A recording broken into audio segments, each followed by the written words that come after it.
നമസ്കാരം. മലയാളി വാർത്ത ഇൻസൈഡിലേക്ക് സ്വാഗതം. തന്നെ ഒരു പ്രധാന നേതാവായി പലരും കാണുന്നുണ്ട്. അതുകൊണ്ട് തന്നെ പല പ്രധാനപ്പെട്ടവരും തൻ്റെ വീട്ടിലേക്ക് വരുന്നു. ഇതൊക്കെ തൻ്റെ പൊതുപ്രവർത്തനത്തിനുള്ള അംഗീകാരമാണ്. പാർട്ടി കരുവേപ്പില പോലെ വലിച്ചെറിഞ്ഞ ജി സുധാകരനെ കാണാൻ ഇന്ന് കെ.സി. വേണുഗോപാൽ അദ്ദേഹത്തിൻ്റെ വസതിയിലെത്തി.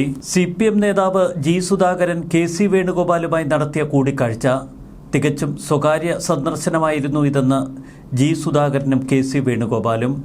തൻ്റെ ആരോഗ്യകാര്യങ്ങൾ അന്വേഷിക്കാനാണ് കെ.സി. വേണുഗോപാൽ ഇവിടെ എത്തിയത്. CPMൽ ജി സുധാകരൻ അസംതൃപ്തനാണ് എന്ന അഭ്യൂഹങ്ങൾ പരക്കുന്നതിനിടയിലാണ് ഇപ്പോൾ കെ.സി. വേണുഗോപാലിന്റെ അപ്രതീക്ഷിത സന്ദർശനം. രാഷ്ട്രീയം ചർച്ചയായില്ല എന്ന് ജി സുധാകരൻ പറയുന്നു. എങ്കിലും കെ.സി. വേണുഗോപാൽ സുധാകരനെ കണ്ടത് രാഷ്ട്രീയ ലക്ഷ്യത്തോടെ. CPMുമായി ഇടഞ്ഞു നിൽക്കുന്ന ജി സുധാകരനെ കോൺഗ്രസിലെത്തിക്കുകയാണ് കെ.സിയുടെ ലക്ഷ്യം. പാർട്ടിയിൽ ഇല്ലാത്തവർക്കും പാർട്ടി വിട്ടുപോകുന്നവർക്കുമൊക്കെ എന്നെപ്പറ്റി പറയേണ്ടി വരുന്നു.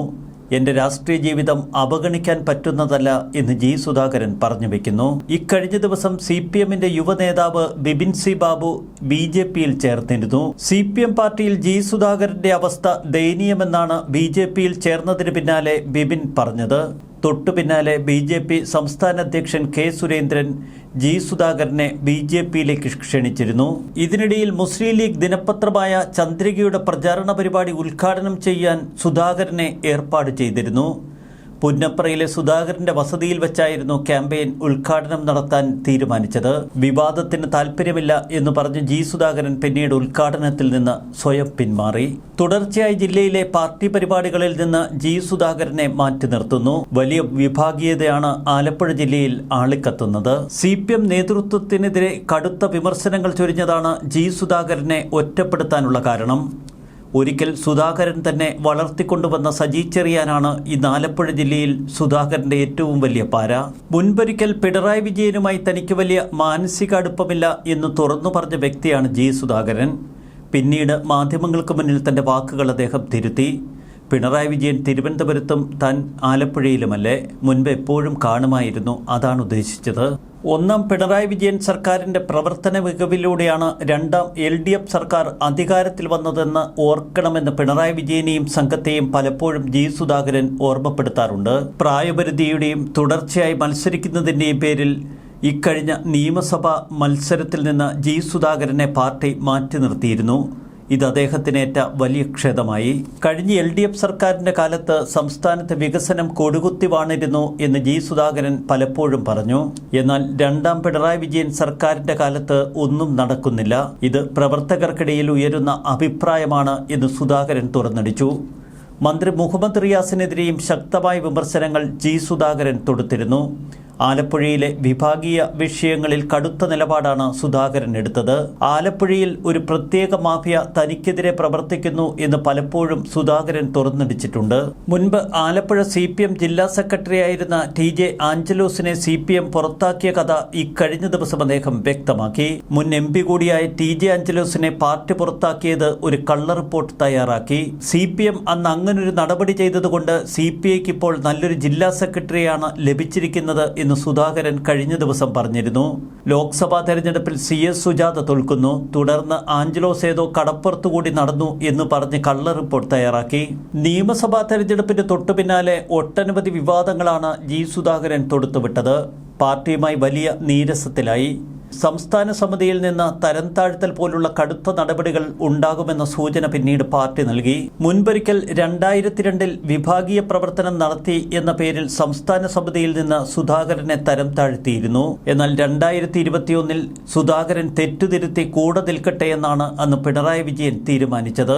ഒരിക്കൽ VS അച്യുതാനന്ദന്റെ വലംകൈയായി ആലപ്പുഴയിൽ VS വിഭാഗത്തെ നയിച്ച ജി സുധാകരൻ പിന്നീട് പിണറായി വിജയൻ ക്യാമ്പിലേക്ക് കയറിക്കൂടി. 2002 ജില്ലാ സെക്രട്ടറിയായിരുന്ന ജി സുധാകരനെ മാറ്റിയാണ് അന്ന് MA ബേബിക്ക് ജില്ലാ സെക്രട്ടറിയുടെ ചുമതല നൽകിയത്. ഈ നടപടിക്ക് ശേഷം പിണറായി വിജയനോട് സുധാകരൻ അടുത്തു. പിന്നീട് പിണറായി വിജയന്റെ വിശ്വസ്തനാവുകയും ആലപ്പുഴ ജില്ലയെ പിണറായിയുടെ ഉരുക്കുകോട്ടയാക്കി മാറ്റാൻ തന്റെ എല്ലാ പ്രവർത്തനങ്ങളും മാറ്റിവെക്കുകയും ചെയ്തു ജി സുധാകരൻ.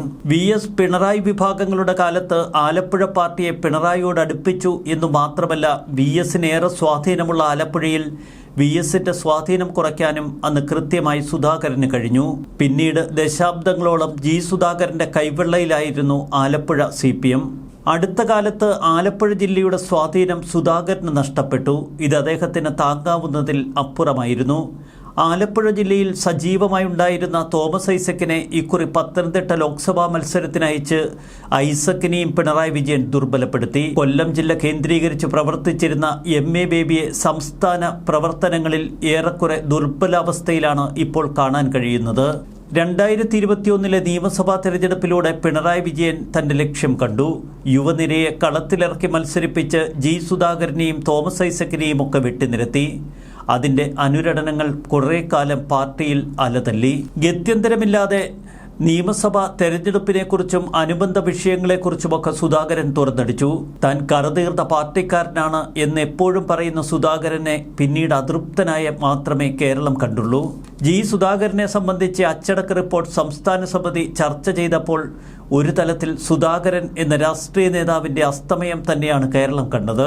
ഒടുവിൽ പാർട്ടി നടപടിയിൽ ദുഃഖിതനായ സുധാകരനെ ആശ്വസിപ്പിക്കാൻ മുഖ്യമന്ത്രി അദ്ദേഹത്തെ ക്ലിഫ് ഹൗസിലേക്ക് വിളിച്ചു വരുത്തി. സംസ്ഥാന നേതാക്കളുടെ പ്രായപരിധി 75 ആക്കാൻ CPM തീരുമാനിച്ചാൽ സുധാകരന് സംസ്ഥാന സമിതിയിൽ അവസരമുണ്ടാകുമായിരുന്നില്ല. എന്നാൽ സംഘടനാ വീഴ്ചകളോടും പാർലമെന്ററി വ്യാമോഹത്തോടും വിട്ടുവീഴ്ച ചെയ്യില്ല എന്ന നിലപാട് പിണറായി വിജയൻ G. സുധാകരന് മുന്നിൽ അവതരിപ്പിച്ചു. CPMലെ പ്രായപരിധി ഇരുമ്പുലക്കിയൊന്നുമല്ലല്ലോ എന്ന് G. സുധാകരന്റെ പ്രസ്താവന.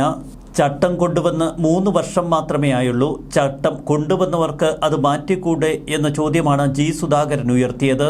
2024 തുടക്കത്തിൽ തന്നെയാണ് സുധാകരൻ ഇത്തരമൊരു അഭിപ്രായ പ്രകടനം നടത്തിയത്. 75 വയസ്സ് കഴിഞ്ഞുള്ളവരുടെ വിരമിക്കൽ പ്രസ്ഥാനത്തിന് ഗുണകരമാണോ എന്ന് പരിശോധിക്കണമെന്നാണ് G. സുധാകരൻ പറഞ്ഞത്. EMSന്റെയും AKGയുടെയും കാലത്തായിരുന്നുവെങ്കിൽ അവർ എന്നെ റിട്ടയർ ചെയ്ത് പോകേണ്ടി വന്നേനെ. രാഷ്ട്രീയ പാർട്ടികളിൽ 75 വയസ്സ് വിരമിക്കൽ വെച്ചിരിക്കുന്നു. അപ്പോൾ വിരമിച്ച എല്ലാവരും ഇതുപോലുള്ള പാർട്ടി സമ്മേളനം കേൾക്കണോ എന്നാണ് ഞാൻ സംശയിക്കുന്നത്. സർക്കാർ സർവീസിൽ വിരമിക്കൽ അത്യാവശ്യമാണ്. പക്ഷേ രാഷ്ട്രീയത്തിൽ ഇങ്ങനെ റിട്ടയർമെന്റ് ഉണ്ടോ?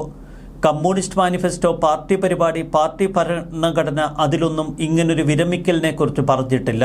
ഒരു പ്രത്യേക സാഹചര്യത്തിൽ ഇത് കൊണ്ടുവന്നു, ഞങ്ങളെല്ലാം അംഗീകരിച്ചു. ചുരുക്കത്തിൽ G. സുധാകരനെ ഒതുക്കാൻ പിണറായി വിജയൻ മെനഞ്ഞെടുത്ത തന്ത്രങ്ങൾ കൃത്യമായി സുധാകരന് മനസ്സിലായി.